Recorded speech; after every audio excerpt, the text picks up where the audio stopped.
All right, what's up, guys? I'm here with Alfonso Bruno, the head wrestling coach at Rochelle, and the assistant wrestling coach, Nelson Baker, not to be confused with Nelson Benish, the Oregon 113 pounder. It just got Um, told that story. I was like, man, they kind of look alike.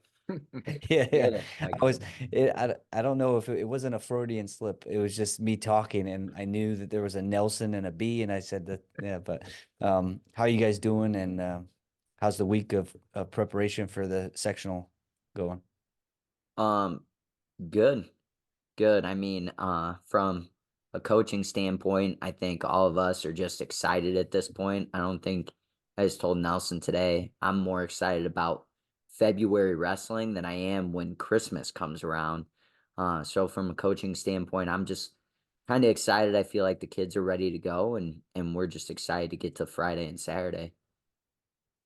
Yeah, and you guys, well, go ahead. You tell me how your thoughts are, Yeah, I Nelson. was just going to expand on that. It's just super excited to see our kids, like, peaking at the right time and getting ready to go out and go take it. I think in the past, our guys have been maybe victims of breaking down the brackets too much and worrying about, who they're going to wrestle here if they lose. Like, I think our guys are just ready and excited to go scrap. They don't look burnt out. They look like they're having fun. We've wrestled a tough schedule. I think when push comes to shove, our guys are going to be more ready to pull it out in the clutch than others. So it's a lot less nervy than I've ever been as a coach in the postseason, and a lot just more excited.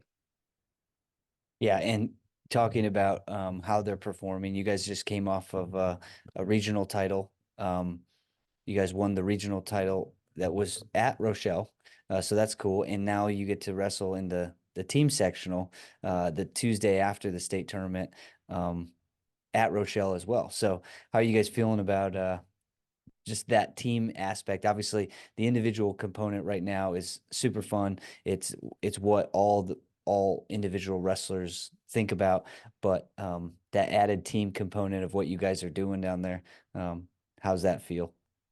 It it's super exciting.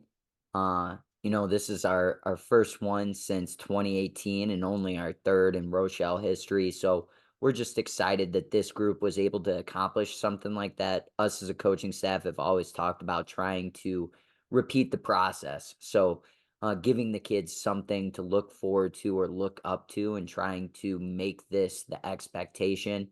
And we know Yorkville Christian is a good team and they're well coached. And we're just excited to see some good wrestling in our gym. Not only do you have us and Yorkville Christian, but you have Geneseo and who is it? Washington. Washington. And so the kids are already talking to me about that too. So to Nelson's point, they're just excited to be a part of the sport right now. They're working hard, but they're also excited to see some good wrestling. So as a coach, that's always nice to hear that your kids aren't burnt out at the end of the year.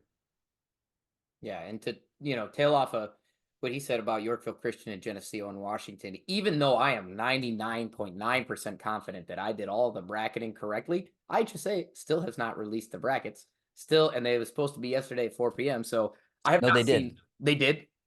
Yeah, well, yeah, I have the Oh, okay. Because I checked this afternoon and I still have not been officially told that we're wrestling Yorkville Christian, but I, in my brain, know that we are. yeah, they put it in a different section on the website. Oh, But I I did my due diligence um for everybody, and it set up Yorkville versus Rochelle. That's the five match, and then Washington versus Geneseo. So it is. sweet. But yeah, they were a little behind. But yeah, you did the bracketing correct. Then it's on. Yeah, it's on. Um, So yeah, going into this week, you guys are at Sycamore. So obviously you just mentioned the four teams that are regional champs that are feeding into the team sectional, but those four teams are all going into the sectional, individual sectional, along with a few other teams like Rockford East that had some good individuals. How are you guys feeling about the brackets and the matchups and about, not just the guys that are kind of expected to get down state, but the ones that are on the bubble and how they're competing and how you feel about that. Yeah, I mean, I think we're like most coaching staffs around the state, and right after the regional, you're kind of waiting around to see the sectional brackets coming out, and we broke them down right away, and we're looking at draws, and we're kind of drawing it up. Uh, but we tell the kids, and we I think tell ourselves too. You never know what's going to happen. We're confident in our 10 guys. We feel like they're wrestling really well right now. So now when Friday shows up, I've been telling the kids we've weighed in 2 days in a row numerous times this season. And, teams might not necessarily be doing that. And so they might get bogged down with the weight cut. So we're going into Friday like, let's try and steal some matches. Who cares if you're the underdog, or who cares, like, you're expected to win? Let's just go out there and scrap and see where the cards fall. Yeah, how did you guys think that you guys performed in those, third period matches where you're down one or up one? You know, how did your athletes look? Our kids look good. They are in shape. They know all the moves that they need to know. They knew all the moves that they needed to know 2 months ago. Our kids are really good. One thing we've talked about for, 4 or 5 of our guys is they just, they started wrestling in maybe 7th or 8th grade, and they're freshmen and sophomores now. And it's always been like, well, they're right there. They want to be good. They need more mat time. They need more mat time. They need more mat time. And those kids that needed more mat time now look like they've been on the mat for a lifetime of wrestling. So, I think we've got our big guns that, a lot of people, when they think of Rochelle wrestling, if there's a lot of people even in the area talking about Rochelle wrestling, there's, 4 or 5 kids that come to mind. But now if you watched our team, I think if you knew nothing about Rochelle, you'd think that we had 14 guys that had been wrestling for their whole lives. So it's cool. I mean, I said earlier, like our schedule's super tough. We wrestled at the Flavin. We wrestled at a place that was called the Mega Duels, and we wrestled 3A teams there, York and Naperville Central, and Mount Prospect. They just won a 3A regional. We were able to beat them by a good amount, and our kids are battle tested. And even though they're looking at brackets and they're seeing, oh, this guy's whatever, he's 27-4, he's 38-3, like our records might not be nice and as shiny and as pretty as some of these other teams, but some of these other teams have not wrestled the schedule that we have. And so I think when push comes to shove, a nice, pretty, shiny record doesn't stand so strong when you get punched in the face in the first 10 seconds. So Yeah. it's just cool to see not only how our guys are going to go out and compete and how they have been competing, but it was, interesting. And I'll give a little shout out to our 132 pounder, Deegan Shawbacker. He's a kid that has scrapped and won a best 2 out of 3 series to be our starting guy, and he had a losing record going into regionals. And to us, we know that he's better than about 80% of guys that he steps out against, and he's just wrestled tough dudes in a weight that's 132. That's where damn near every team's best guy is. And I thought, and we thought as a coaching staff, that he could make the regional finals as a sophomore with a losing record. And in the seeding meeting, there was 4 athletes in the bracket that had winning records. We put up for the 2 seed, and nobody even contested it, and that kind of told us as a staff that even other schools really respect, Yeah.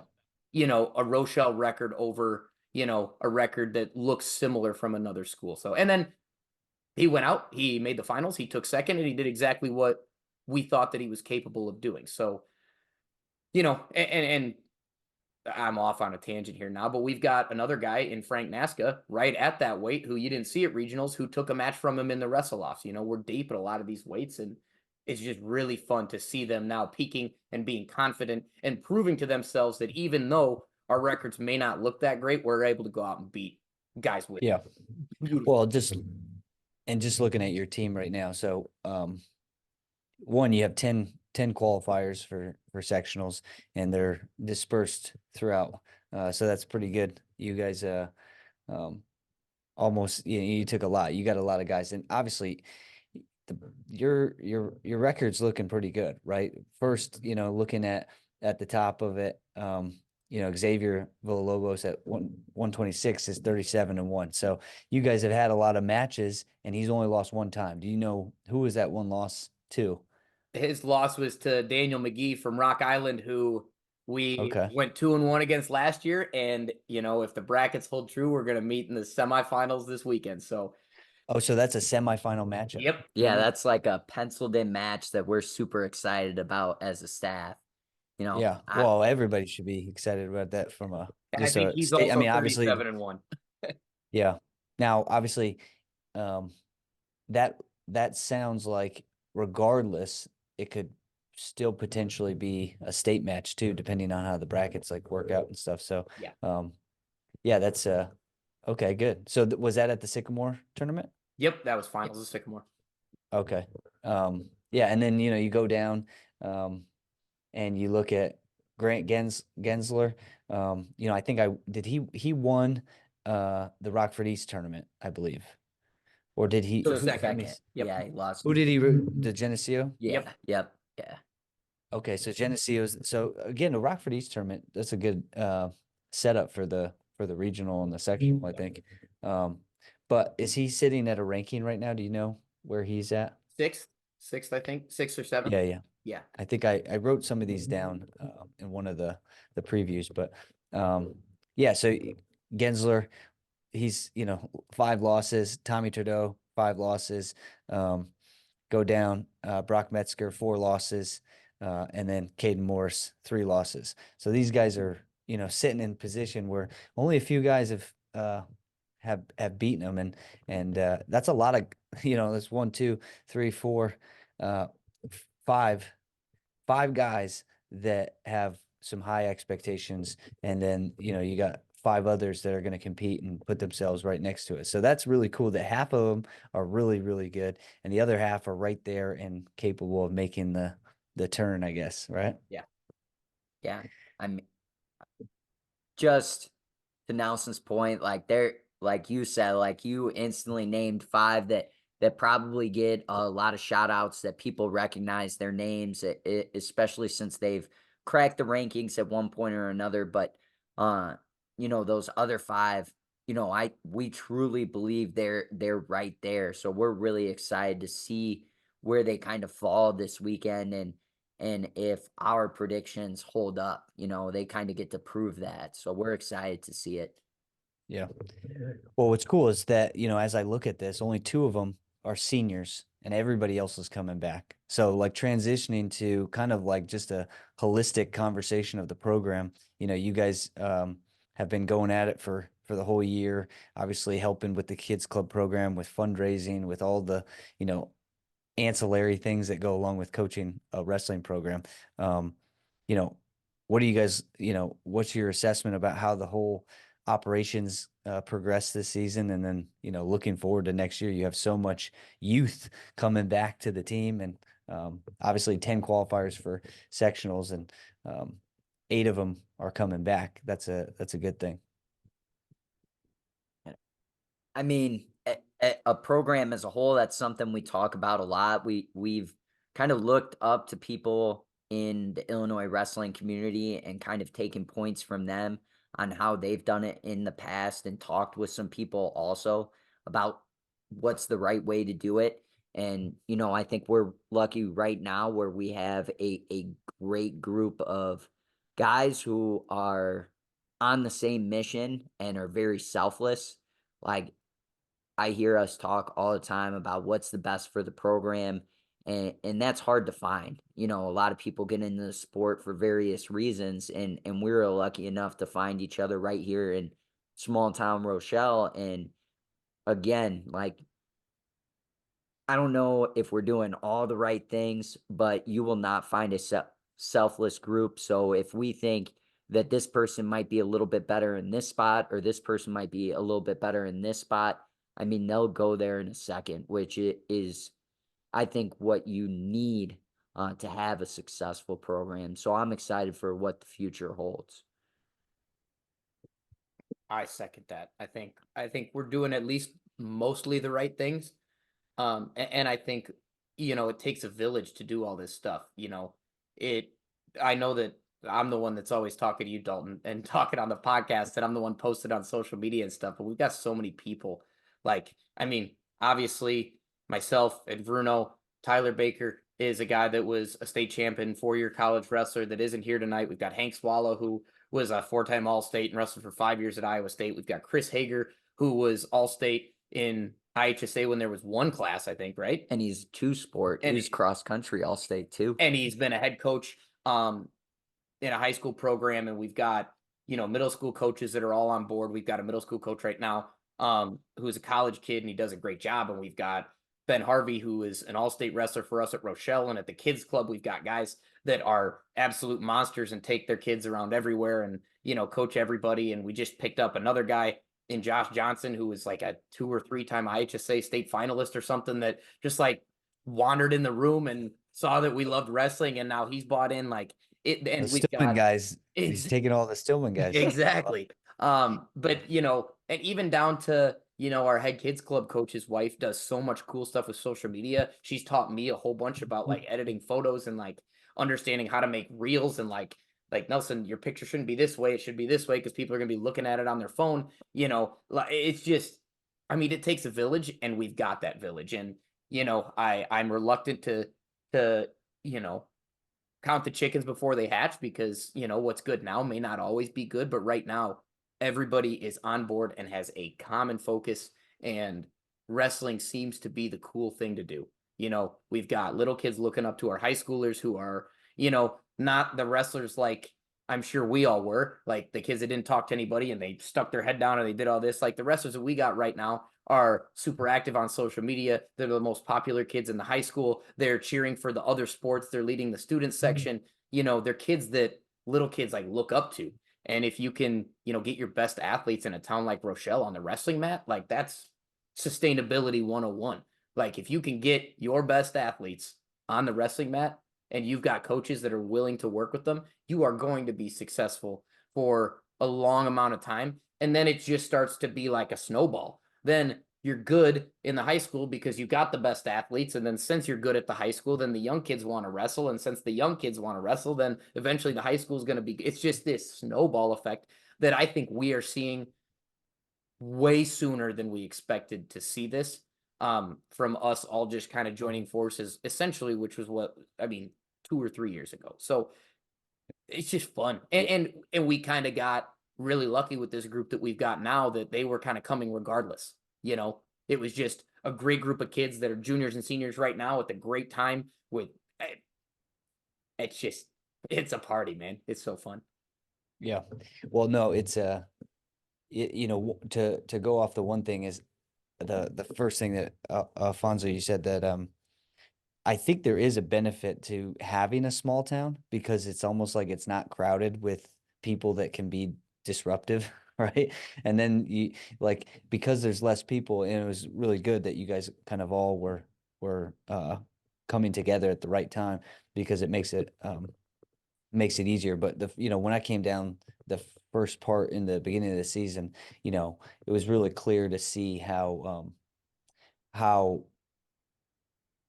simple you guys made it, right? You didn't complicate things. You guys, everybody did their part. And, at the end of the day, I don't think there's ever a finish line. I've seen good programs go real bad because one person leaves, or, a bad apple comes in. So, there's never actually a finish line. It's kind of like what I was talking to you guys before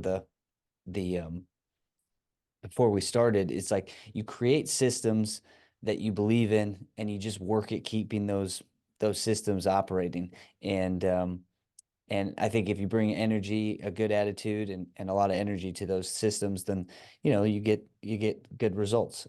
So yeah, you guys have a good flow down there, that's for sure. You guys have something growing, and yeah, it's cool to see. And obviously there'll be more to come in the years to follow.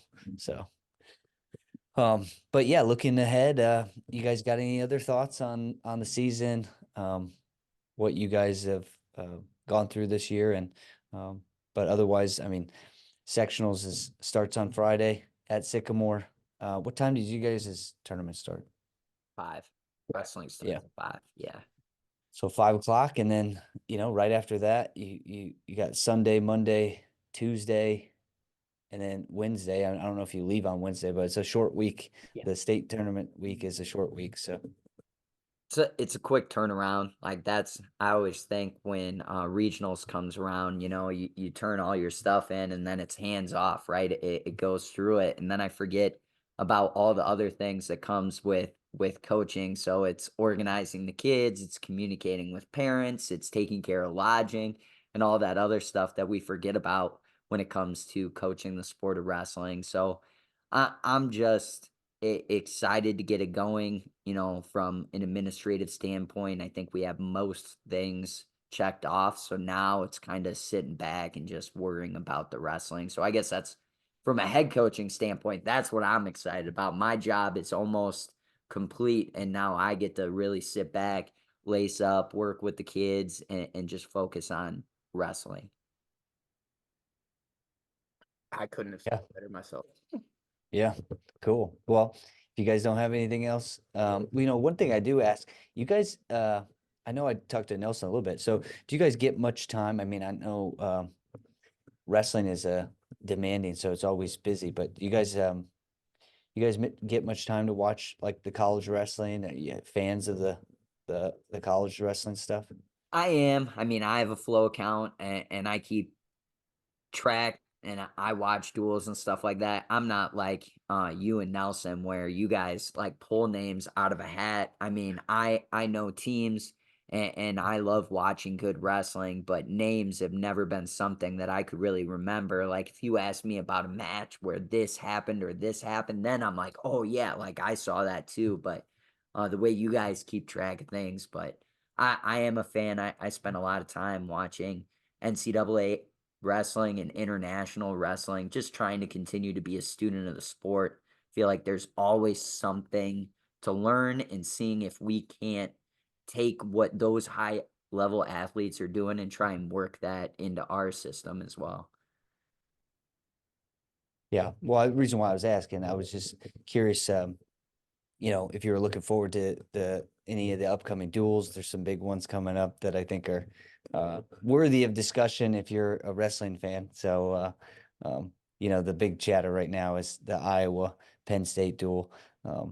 And again, one of the things that I think helped me, and you're talking maybe strategically of like watching technique and trying to implement it, right? Like, and again, you can always do that, right? Like 100%. But the reality is like, technique is very basic and like how they approach wrestling is just through their competitive lens, right? Like they're wrestling with the same moves, they're just drilling a little bit differently because they have higher goals. And the reason why I ask is because I think if you start to pass on that conversation to the athletes where they're watching Penn State, Iowa, then I think it just starts to turn into those guys becoming I don't want to say a zealot, but like a wrestler. I'm a wrestler, right? And then you start mimicking what they do, and I think that's one of the best training methods is like, hey, just watch what they do. I don't need to tell you what to do. I mean, I can tell you what to do, but if you watch what they do, how they compete, how they look when they getting prepared for a match, and just getting excited about elite competition. I think that always helped me because I wanted to, emulate the guys I saw, especially at the high level. Those guys are, yeah, great ones to model after, I guess. I think our kids have. I was actually talking with one of our girls' basketball coaches, and she was just so frustrated. She's like, I don't even know if you looked at their social medias, if they would have basketball on their social medias. And I think if you looked at our kids' social medias, a lot of them would be flooded with wrestling. We've had, you know, a lot of our kids attend D1 matches. We had a good group go to the Yeah, Iowa Northwestern duel. We had a kid I, go to. I saw Tommy at the Wisconsin duel. Yeah, yeah, and then we just had a kid who he's like, "Hey, like I know the team's competing this Friday and Saturday, but we got tickets to the Penn State Iowa duel on Friday." And I was like, yeah, go to that, go see high level wrestling." So to your point, like, yeah, I'm glad to be where we're at, and our kids want to go watch, and they're excited about that. Hopefully they emulate some of the things that those guys are doing.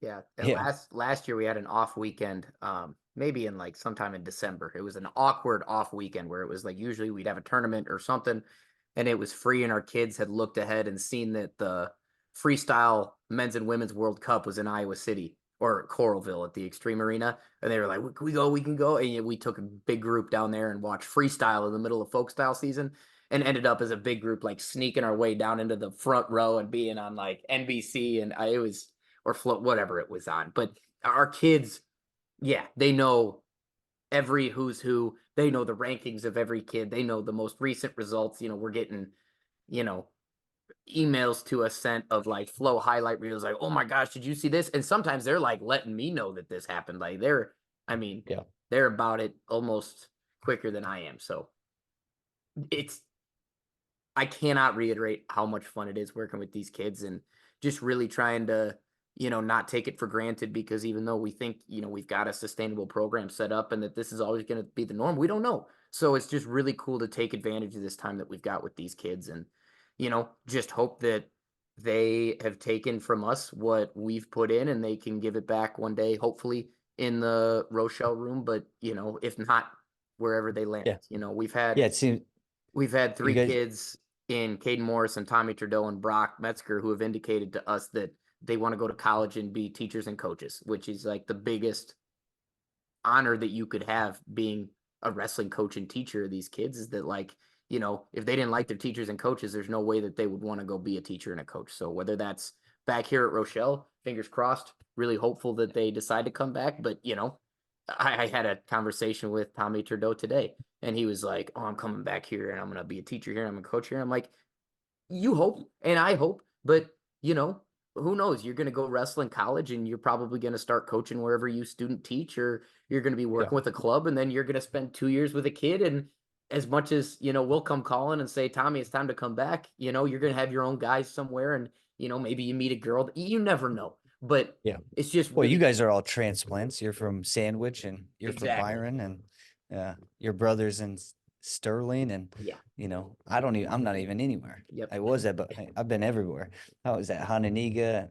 I think when you just get good and once you're good, passionate about coaching and or not just passionate about coaching, but passionate about wrestling, that's one of the things I think I appreciate the most out of you guys is that, the passion for coaching is just an extension of your passion for wrestling, right? Because what is coaching other than like, look what I just did, it's really that, so, just having an environment where they're really enjoying to come into the wrestling room.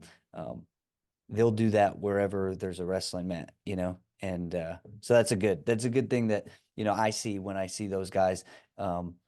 I haven't seen any of those Rochelle kids with bad attitude towards the sport. This seems very healthy, seems very excited about it. You know, they don't look at it. I haven't seen any signs of negativity of the sport, so that's pretty cool. Um, but yeah, thanks for jumping on and chatting before the sectional. Good luck this weekend. Good luck getting your as many qualifiers as you can down there. And I won't see you this weekend, but I definitely will see you guys in Champaign. So good luck this weekend. All right. Thanks, man. Thank you for having us on. We appreciate what you do for the area and it's an honor every time.